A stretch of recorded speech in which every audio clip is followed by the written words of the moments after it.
questão 105, ela mostra uma equipe de pesquisadores que deseja estudar a concentração de ozônio numa determinada região da atmosfera, e para isso eles enviaram um balão meteorológico para coletar dados a uma altitude de 20 mil metros. Para que eles consigam recuperar os dados coletados, esse balão ele precisa estourar. E com isso, as informações desejadas elas vão cair em algum lugar para que eles possam, depois capturar esse coletor e estudar os dados coletados. Bom, a questão informa como é que é esse balão. Então, temos aqui um desenho. Esse balão é um balão esférico. Ele apresenta um raio R, Ele traz aqui um coletor acoplado a ele. Então, quando esse balão estourar, esse coletor ele vai cair em algum lugar já pré-determinado. E, além disso, ele vai mostrar para a gente dois diagramas que vão mostrar como é que a pressão e a temperatura vão se comportar à medida que esse balão vai subindo. Ou seja, à medida que o balão sobe, a temperatura ela está mudando em função da altitude. Da mesma maneira que a pressão também se modifica em função da altitude. Então ele dá esses dois diagramas que vão ser essenciais para que a gente consiga matar o problema.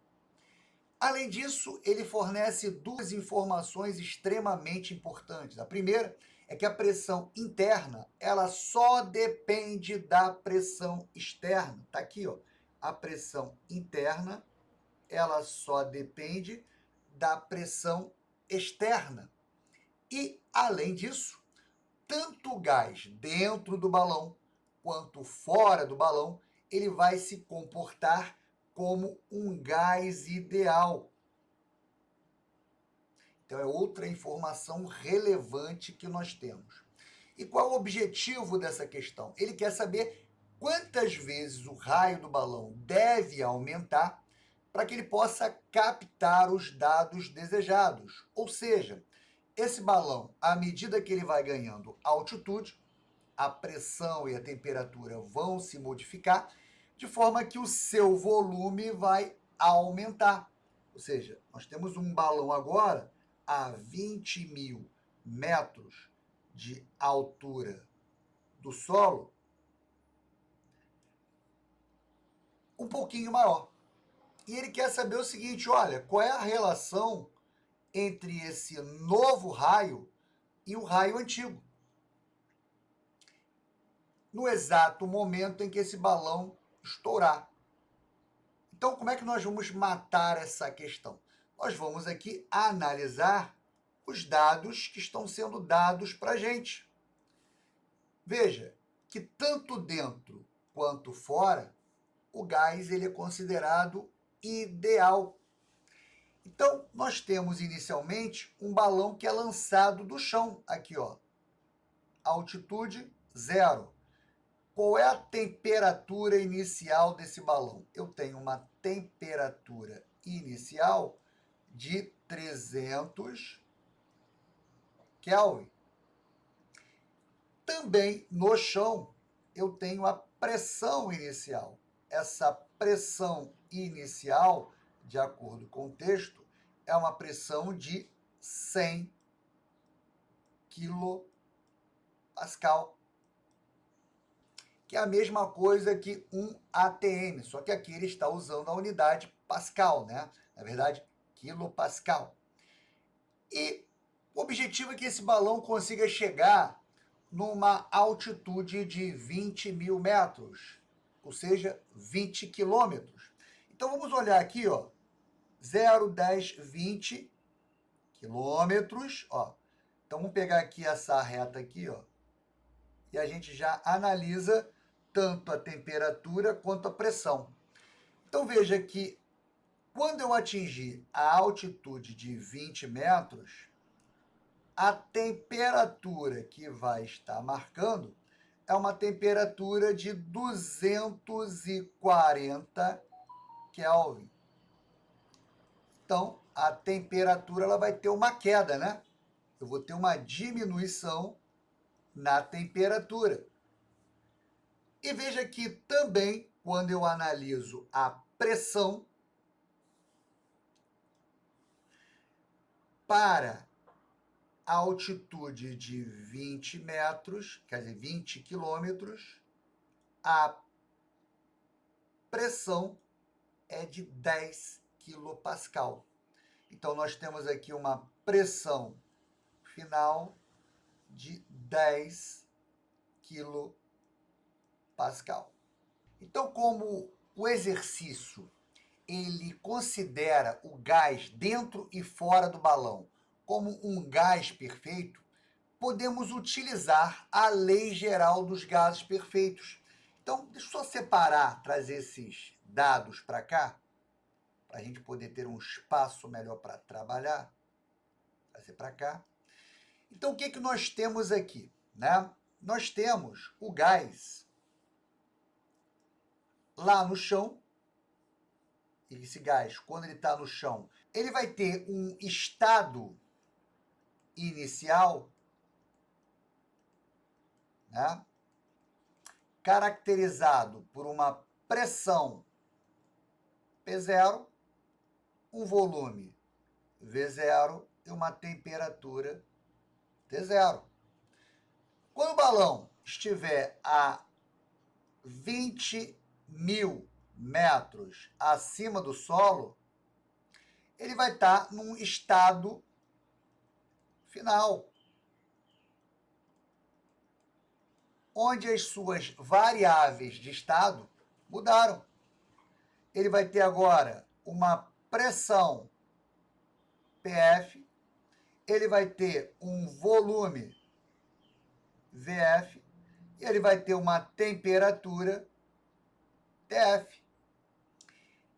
E pelos estudos do Clapeyron, essas três variáveis, quando colocadas pressão vezes volume dividido pela temperatura, ela vai ser sempre proporcional ao número de mols multiplicado por uma constante.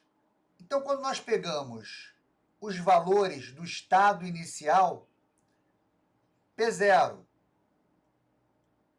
V0 e T0, nós vamos encontrar o quê? O número de mols multiplicado por uma constante.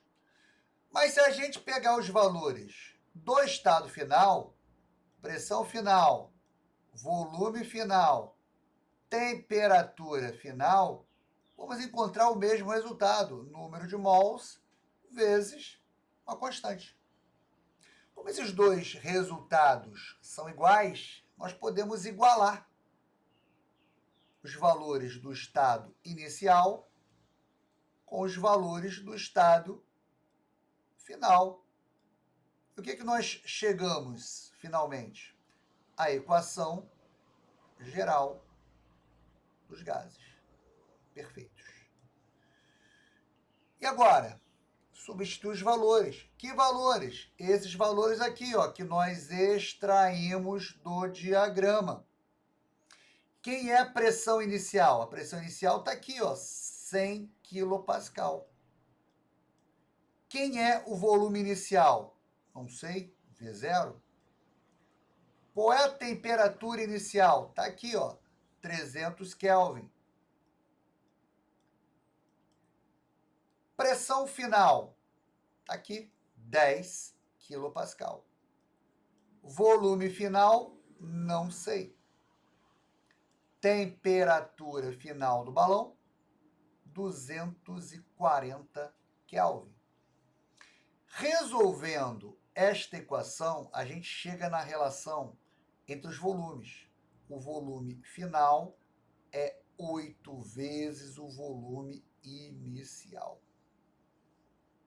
E aí o aluno que é distraído, o que vai acontecer com ele? Ele vai olhar aqui para a letra B e vai falar: uhul, matei a questão.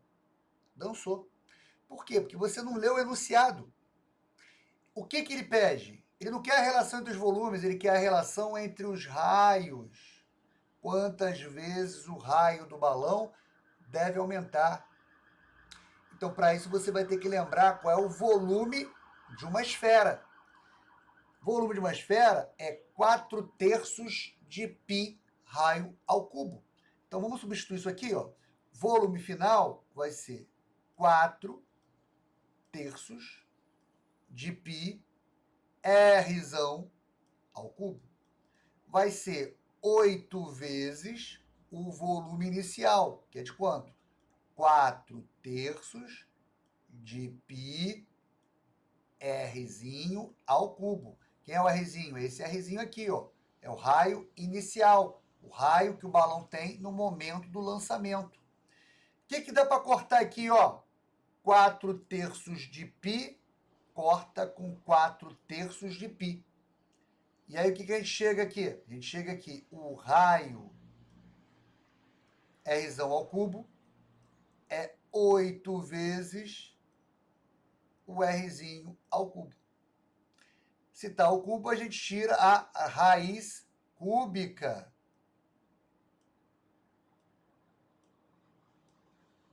Quanto que é a raiz cúbica de 8? É 2. Quanto que é a raiz cúbica de Rzinho? É R. Então, qual é a relação entre os raios? O raio final vai ser 2 vezes o raio inicial. Então, cuidado para não confundir a relação entre os volumes. O volume final é de 8 vezes maior que o volume inicial. Mas ele não pede a relação entre os volumes, ele pede a relação entre os raios. E a relação entre os raios é, no momento em que o balão explode, o raio dele vai ser 2 vezes maior que o raio inicial. Gabarito, letra D de dado.